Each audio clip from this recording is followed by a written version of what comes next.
The fact that I got to meet Snoop was awesome.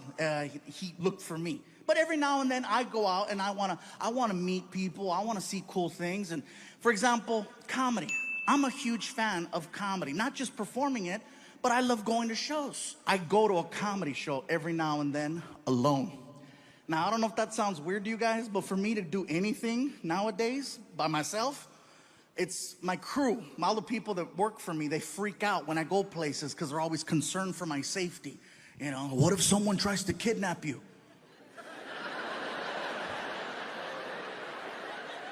Well, they're gonna earn it. I got into a fight with some of my team members and I said, you know what, I'm going out.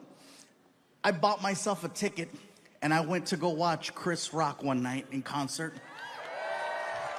Now, I says, you know what? Maybe I can make my way backstage and I don't know, if I get lucky, maybe I'll say hi to him. I've always wanted to meet him.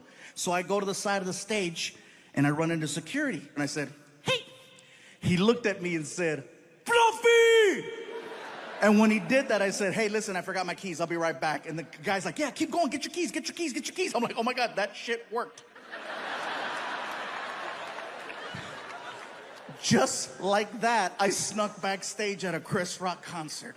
Once I was behind the curtain, I was in my element. I knew where everything was. I knew where the food was. I knew where the dressing rooms were, where the bathrooms were. I'm walking around with a soda. People are coming up to me. You know, we didn't know you were gonna be here. I got a call last minute. Looking for my keys. I says, you know what? I got this far. I'm gonna push it. I wanna meet him. I've always wanted to meet Chris Rock. It was not hard. Once I was back there, I just had to go to the dressing rooms. All I had to do was read the name on the door. I'm standing there in front of the door and I'm hyperventilating, just.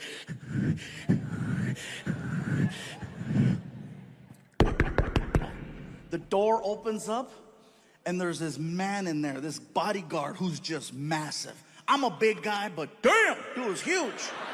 As soon as he opened the door, just.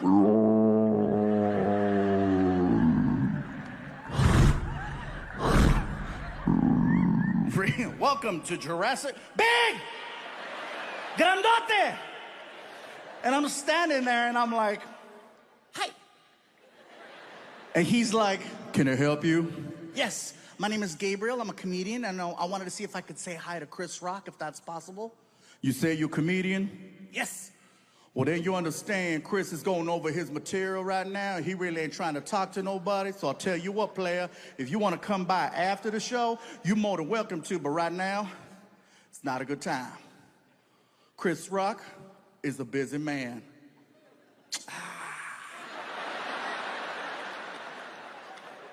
Can I wave? Excuse me? Can I wave?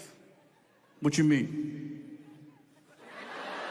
Can I wave at Chris? I don't have to come in. Can I wave? Chris Rock is in the room. He can hear the stupid conversation that's taking place. I know this because I can hear Chris Rock in the background. What's going on? Who's at the door? Move out the way. Yo, Chris, I got this, man. I got this. Move! All right. And the guy stands to the side, and now I'm looking at Chris Rock. And he recognized me. And it freaked me out. Oh, yeah, it freaked me out. He's like, ah, shit. Look who it is. Look who it is. It's the king of the Mexicans.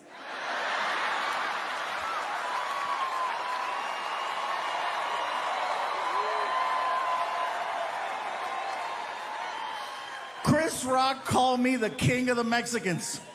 For the rest of the show, everyone referred to me as El Chapo.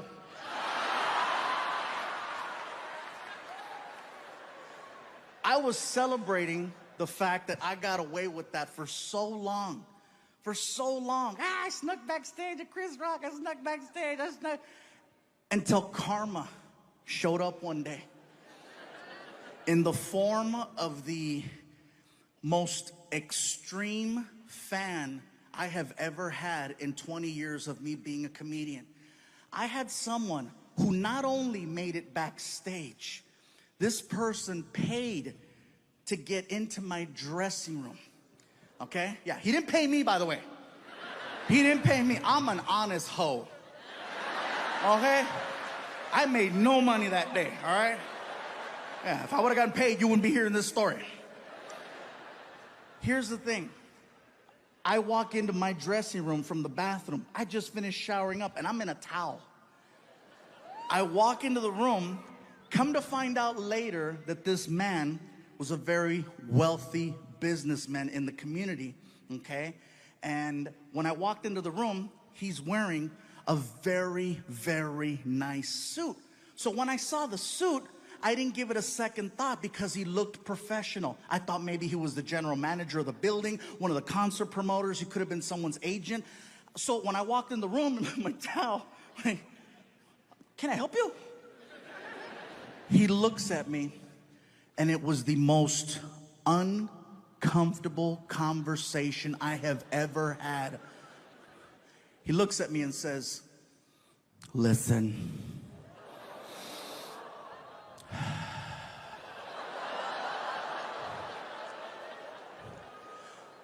I am not here to waste any of your time. Fluffy, I am prepared to take care of you. I will give you a new Lexus and an allowance that's more than what you make as a comedian. Leave with me.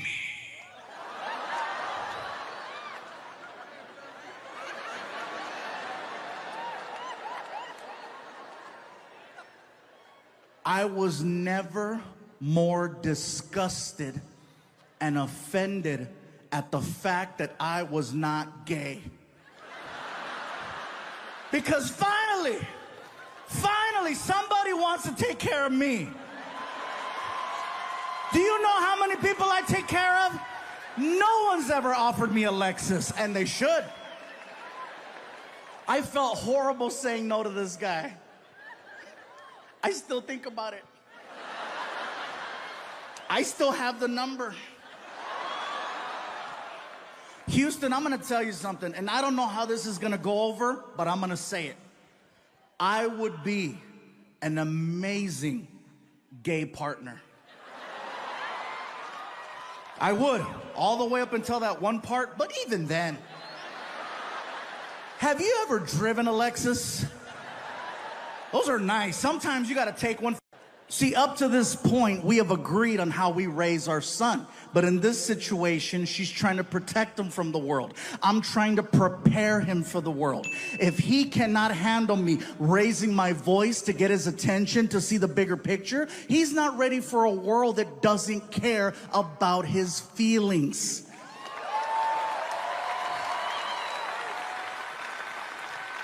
So I say, you know what? I gotta have a one-on-one with him. I gotta have a one-on-one without... So I take him out to the movies. We get in the car, we take off. Little 20-minute drive, okay? As we're driving, I figure I'll have a little one-on-one with him. Maybe this way it doesn't feel like a talk. I thought he understood what I was trying to say. It's late, we're leaving the movies. We're pulling out of the parking structure, and out of the corner of my eye, I see a cop car. And I made a sound. I was like, ugh. And Frankie goes, what is it, Dad? I said, there's a cop at the light. What are you worried about? He's gonna stop us. How do you know? Watch. I made that left turn. Frankie's losing it. It's happening! I said, relax. I pull over. Cop pulls up from behind. Immediately, driver, windows down. Oh. Driver, hands out the window. Serious?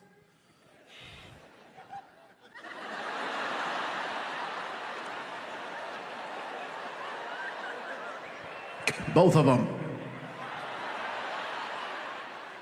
I can't, I'm fat! He gets to the window, and he's got the flashlight, and he shines the light right in my face. He's like, license, yeah. Here. He takes the license, and then, of course, do you know why I stopped you? Officer, no, I don't, but I'm sure you're about to tell me. You don't have a front plate on your car. I said, officer, you're absolutely right. I do not have a front plate on my car, but my name is actually on the front of the car. Excuse me, my name is on the front of the car. I own a 2012 Ford Flex, and the Ford Flex has the actual word flex written on the hood. I have a friend who does custom automotive work, and he took all the letters off the car except for the letter F, and he made letters so that it spells fluffy on the hood. Okay? Yeah, it sounds impressive. You can do it too for like $23. It's not that bad. They're like refrigerator magnets. You can even move them. Like one day a letter flew off and it said foofy. Look at me, que pendejo. I know, stupid, right? So the officer walks around to the front of the car and he takes his flashlight and he shines the light right on the hood. And he does this, he goes, I knew it! And my son goes, what does that mean? I said, that means we get to go. Oh, Houston, for the first time in a long time, my son was actually impressed by something that I did. You gotta figure, this is not impressive to my son because he grew up in this environment, okay? You saw that, right? I saw like a... That's like the third one I've seen. It's like stuff keeps... People upstairs from Tomball, keep talking.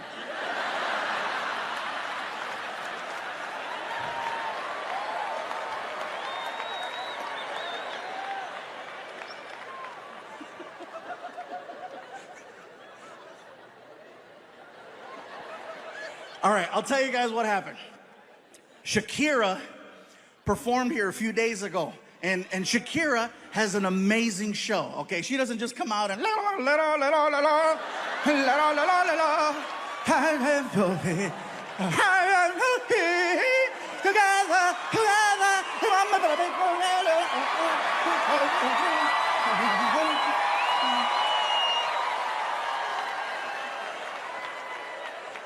I think I just hurt myself.